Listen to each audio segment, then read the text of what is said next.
Assalamualaikum warahmatullahi wabarakatuh. Apa kabar semuanya? Semoga dalam keadaan sehat dan walafiat. Yang pertama-tama saya hormati Pak Rahman Syafebri SIPM SI selaku dosen mengaku dan teman-teman kelas yang saya banggakan.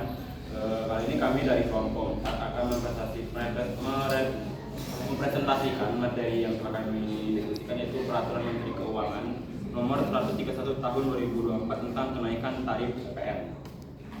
Sebenarnya perkenalkan anggota-anggota kami, yaitu pertama saya sendiri, Vanessa Anugrah selaku moderator dan materi, dan ada Muhammad Rizky, ada Marcos Emilia Saulia, Amira Azaria Lintang, Tamara Nurferiska, dan Regina Alvinesia. Hanya itu ada pun pokok pembahasan yang akan kami sampaikan, yaitu yang pertama PMK nomor 131 tahun 2024 tentang kenaikan tarif PPN 12%, tahapan formulasi kebijakan PMK 131 tahun 2024, implementasi PMK 131 tahun 2024 dan studi kasus, evaluasi kebijakan PMK 131 tahun 2024, dan dampak pelaksanaan PMK 131 tahun 2024. Langsung saja kita ke masuk ke materi, akan saya serahkan kepada teman-teman materi. Ya, silakan. Baik, di sini kami dari kelompok 4 membahas tentang Menteri Keuangan atau PMK nomor 131 tahun 2024. Untuk latar belakangnya sendiri secara kronologi secara singkatnya, pada tanggal 1 Januari 2025, mantan Menteri Keuangan Republik Indonesia Sri Mulyani Indrawati menerbitkan Peraturan Menteri Keuangan Nomor 131 Tahun 2024 sebagai dasar penetapan dari PPN 12%. Aturan ini mengatur pelancongan PPN atas berbagai dasar jenis transaksi barang dan jasa serta menjadi langkah lanjutan dari kebijakan harmonisasi peraturan perpajakan sebagaimana didasari pada Undang-Undang Nomor 7 Tahun 2021 tentang harmonisasi peraturan perpajakan atau UU HPP. Nah, isi utama atau kajian utama dari peraturan menteri ini yaitu mengatur pelakuan PPN atas impor, penyerahan BKP atau JKP, dan pemampatan BKP dan JKP dari luar negeri. Dan yang kedua, menetapkan tarif PPN sebesar 12% berlaku mulai dari 1 Januari 2025. Dan yang ketiga, dasar pengenaan pajak terdiri dari harga jual, nilai impor atau nilai lain 11/12 dari harga jual. Dan yang terakhir berlaku juga untuk pengenaan pajak terhadap barang mewah. Next. Nah, tujuan utama dari kebijakan ini yang pertama adalah untuk mewujudkan keadilan dalam penerapan tarif PPN. Dan yang kedua itu tentang menyesuaikan tarif sesuai kebijakan fiskal nasional. Ketiga, menetapkan nilai lain sebagai dasar pengenaan pajak untuk BKP atau JKP tertentu. Dan untuk terakhir itu memberikan kepastian hukum dan keseragaman perlakuan pajak. Sekian pemaparan dari saya kembalikan ke moderator. Langsung saja, materi yang kedua akan saya bacakan. Saya akan menjelaskan mengenai tahapan formulasi kebijakan PMK 131/2024. Nah, menurut dalam Malbun pada tahun 2016, formulasi kebijakan itu memiliki karakteristik di mana para pejabat merumuskan alternatif kebijakan dengan memuat perintah eksekutif, keputusan peradilan, dan tindakan legislatif. Jadi dalam pembuatan kebijakan itu trias politika harus berperan untuk memformulasikannya. Kemudian Thomas R. Dye mengemukakan teori model formulasi kebijakan sebagai berikut sebagaimana yang terdapat di Malbun dan juga Afrian. Yang pertama itu ada model teori kelompok atau grup yang berdasar pada tekanan kelompok dan negosiasi. Kemudian model kelembagaan yang berdasarkan pada struktur prosedur dan kewenangan hukum. Kemudian ada model teori elit yang berdasarkan pada peran elit dalam menentukan arah kebijakan. Kemudian model proses berdasarkan pada tahapan dan mekanisme kebijakan. Selanjutnya ada model rasionalisme yang berdasarkan pada efisiensi dan efektivitas kebijakan. Kemudian ada model sistem yang berdasarkan pada input, output, dan umpan balik. Selanjutnya model inkrementalis yang berdasarkan pada perubahan bertahap dan kompromi politik. Yang ke-8 ada model teori permainan berdasarkan pada strategi dan kalkulasi untung rugi. Dan yang terakhir ada model pilihan publik yang berdasarkan pada rasionalitas politik dan ekonomi individu. Next. Nah, dari ke-9 model tadi kami mengidentifikasi bahwa PMK atau Peraturan Menteri Keuangan Nomor 131 Tahun 2024 ini itu diformulasikan melalui model kelembagaan dengan mengombinasikan model inkrementalis dan model teori elit. Pada tahapan model kelembagaan itu terdiri dari pemerintah mengidentifikasi masalah tanpa interaksi dengan publik, kemudian pemerintah membuat kebijakan atas dasar fungsi lembaga. Selanjutnya kebijakan tersebut disahkan dan yang terakhir diimplementasikan. Nah, tahapan ini sesuai dengan tahapan dari formulasi kebijakan PMK. Yang pertama, kebijakan ini diidentifikasi sebagai solusi mewujudkan keadilan dalam penerapan tarif PPN dan diusulkan oleh Kementerian Keuangan dalam RUU berdasarkan Ditjen Pajak RI pada tahun 2025. Kemudian DPR RI menyetujui draft UU nomor 7 tahun 2021 tentang harmonisasi peraturan perpajakan ini sebagai dasar PMK 131/2024. Setelah itu, PMK 131/2024 disahkan sebagai bentuk terobosan hukum tanpa adanya diskusi dan tuntutan dari publik.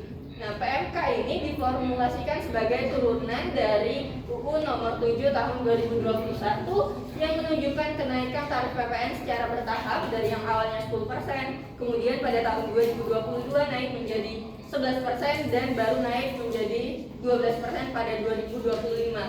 Hal ini menunjukkan bahwa PMK juga diformulasikan dengan model inkrementalis. Selanjutnya akan dilanjutkan oleh rekan saya. Itu implementasi PMK 31 dari berikut. Secara umum, implementasi PMK nomor 131 tahun 2024 ini mengatur penyesuaian tarif pajak pertama dan PPN menjadi 12% yang mulai efektif dilakukan pada 1 Januari 2025. PMK ini mengatur mekanisme konfigurasi berdasar pengenaan pajak atau DPP yang berbeda untuk jenis barang kena pajak atau BKP dan jasa kena pajak atau JKP. Yaitu yang pertama ada BKP mewah seperti kendaraan bermotor dan barang mewah lainnya yang dikenai pajak penjualan atas barang mewah atau PNBM. Yang DPP-nya adalah harga jual atau nilai ekspor. Untuk BKP non mewah dan JKP, DPP menggunakan nilai lain yang dihitung 11 atau 12 dari harga jual, nilai impor atau penggantian sehingga tarif efektif PPN tetap sekitar 11% bagi kelompok ini. Dan PMK ini menjadi acuan bagi proses administrasi perpajakan sejak awal tahun 2025 di mana para pengusaha kena pajak atau PKP dituntut untuk melakukan pembaruan sistem catatan dan pelaporan sesuai ketentuan baru. Direktorat Jenderal Pajak juga mengeluarkan petunjuk teknis pelaksanaan untuk mendukung implementasi yang efektif dan meminimalkan kesalahan. Sosialisasi dan edukasi pelaku usaha serta masyarakat menjadi bagian penting agar pelaksanaan kebijakan berjalan lancar dan dilaksanakan dengan baik. Selain itu, PMK nomor 131 tahun 2024 mengatur pengenaan PPN atas pemanfaatan PKP tidak berwujud dan JKP dari luar daerah pabean di dalam daerah pabean, mengakomodasi kondisi ekonomi digital dan perdagangan lintas negara. Pemerintah juga mendorong digitalisasi administrasi perpajakan guna meningkatkan efisiensi pengelolaan pajak. Baik, mungkin langsung saja di sini kami mengambil studi kasus mengenai penerapan PMK nomor 131 tahun 2024 di PT Freeport Indonesia yang dilakukan oleh Hanif dan Kanti pada tahun 2025. Di sini PT Freeport Indonesia mulai menerapkan Peraturan Menteri Keuangan atau PMK nomor 131 tahun 2024 yang dimana peraturan ini mulai diberlakukan pada tanggal 1 Januari 2025 yang berisi kenaikan PPN 12%. Hal ini tentunya berdampak pada PT Freeport Indonesia karena mereka merupakan salah satu perusahaan besar yang melakukan banyak interaksi di barang maupun jasa. Lalu penelitian ini dilakukan dengan observasi langsung maupun wawancara dengan staf pajak profesional di PT Freeport Indonesia. Hal ini bertujuan untuk mengetahui bagaimana proses pemungutan dan pelaporan PPN dilakukan.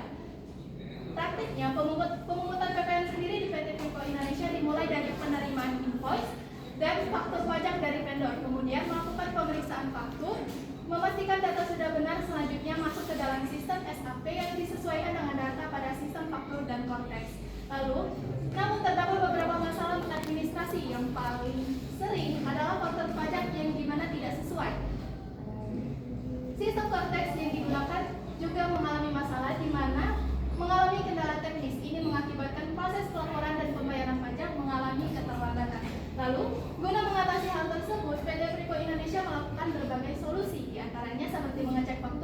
sustainability, menghubungi vendor guna memperbaiki faktur, mengoptimalkan penggunaan teknologi guna memeriksa dokumen secara online, menggunakan aplikasi pajak pihak ketiga agar penarikan data dapat dilakukan dengan lebih cepat. Hasil penelitian ini menunjukkan bahwa PT Freeport Indonesia mampu menerapkan Peraturan Menteri Keuangan Nomor 131 Tahun 2024 dengan baik. Meskipun menghadapi beberapa masalah, PT Freeport terus berupaya untuk memperbaiki serta meningkatkan koordinasi dalam proses pajak sehingga dapat lebih efisien dan sesuai dengan peraturan yang berlaku. Mungkin materi selanjutnya akan dijelaskan oleh rekan saya. Baik, selanjutnya adalah evaluasi kebijakan PMK nomor 131 pada tahun 2024. Nah, seperti yang sudah dijelaskan oleh rekan-rekan saya sebelumnya, bahwasannya kebijakan kenaikan PPN dalam PMK nomor 131 tahun 2024 ini ditujukan untuk meningkatkan penerimaan negara yang digunakan dalam pembangunan dan program sosial. Namun, penerapan kebijakan ini menimbulkan dampak ekonomi yang cukup signifikan. Menurut Armono DKK pada tahun 2025, kenaikan tarif pajak mendorong peningkatan harga barang dan jasa sehingga berakibat pada turunnya daya beli masyarakat, terutama bagi kelompok berpenghasilan rendah. Penurunan daya beli ini menyebabkan berkurangnya tingkat konsumsi rumah tangga dan dapat memperlambat pertumbuhan ekonomi nasional.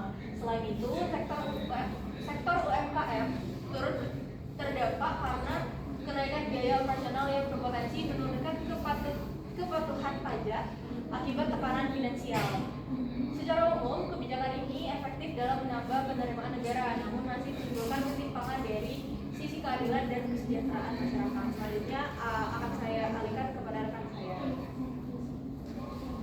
Baiklah, dampak kebijakan PMK nomor 121 tahun 2024 itu sendiri terbagi menjadi dampak positif dan dampak negatif. Dampak positif itu sendiri bisa dirasakan oleh kebijakan fiskal dan ekonomi makro. Yang pertama itu peningkatan penerimaan pajak dari 1 sampai 1,5%. Dan yang kedua itu ada stabilisasi APBN, di mana defisit ditekan ke 2,5%, PDB rasio pajak, dan GDP naik 12% dari 10,3% di tahun 2023. Yang ketiga itu efisiensi usaha dan pertumbuhan.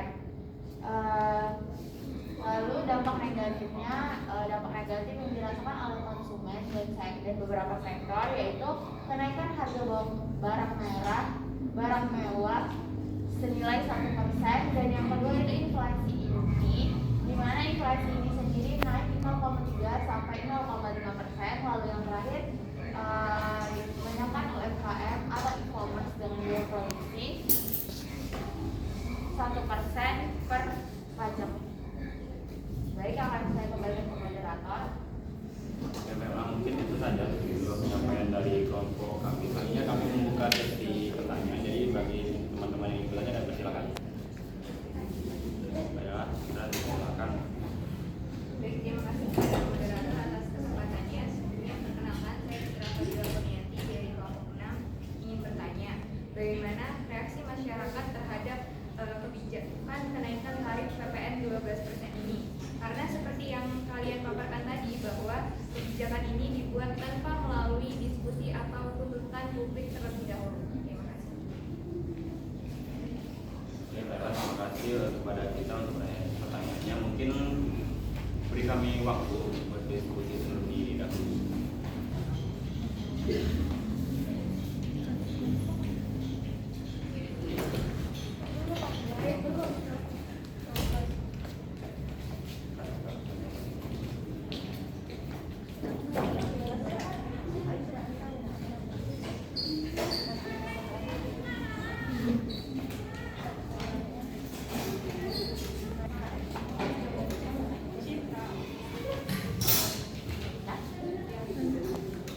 Baiklah, terima kasih atas pertanyaannya, Citra.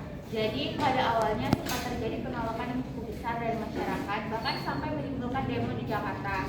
Selain itu juga terdapat banyak opini publik yang menerapkan bahwa kenaikan tarif ini walau hanya naik sekitar 1% dari yang awalnya hanya 11% menjadi 12%. Namun secara perhitungan real harga itu akan mengalami kenaikan sebesar 9%. Presiden Prabowo sendiri mengeluarkan resmi dari pemerintah bahwa kenaikan tarif ini hanya berlaku untuk barang-barang yang termasuk dalam kategori barang mewah, sehingga kemarahan rakyat perlahan mereda.